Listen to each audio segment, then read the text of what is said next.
Good morning friends, welcome to my channel cooking and beyond by இந்துஜி.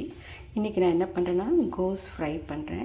நம்ம உருளைக்கிழங்குலாம் வறுக்கிறோம் இல்லைங்களா, சேப்பங்கிழங்கு, கண்ணக்கிழங்கு, அந்த மாதிரி கோஸை நீங்கள் வறுத்துருக்கீங்களா? நம்ம கோஸ் பொரியல் பண்ணியிருக்கோம், கோஸ் கூட்டு பண்ணியிருக்கோம், கோஸ் குருமாவில் போட்டிருக்கோம். இது நான் நியூ டைப்பாக ட்ரை பண்ணேன். அது எப்படின்னா, எண்ணெயில் கொஞ்சம் கடுகு உளுத்தப்பருப்பு போட்டுட்டு அதுக்கப்புறம் வெங்காயம் இஞ்சி பூண்டு போட்டு நல்லா வதக்கிடுங்க. வதக்கின பிறகு இந்த கோஸ் நல்லா அலம்பிட்டு புழிஞ்சு அதில் போட்டுட்டு மஞ்சத்தூள், மிளகாத்தூள், தனியா, சீரகம், சோம்பு இதெல்லாத்தையும் போட்டு நல்லா பிரட்டி விட்டுட்டு சின்ன தீயில் வச்சுருங்க, மூடி வச்சுருங்க.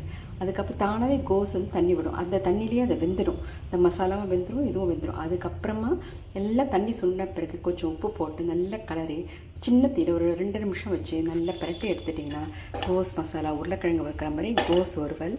இது ரொம்ப நல்லாயிருக்கும். ரைஸ்க்கும் நல்லாயிருக்கும், சாம்பார் சாத்துக்கும் நல்லாயிருக்கும், சப்பாத்திக்கும் நல்லாயிருக்கும்.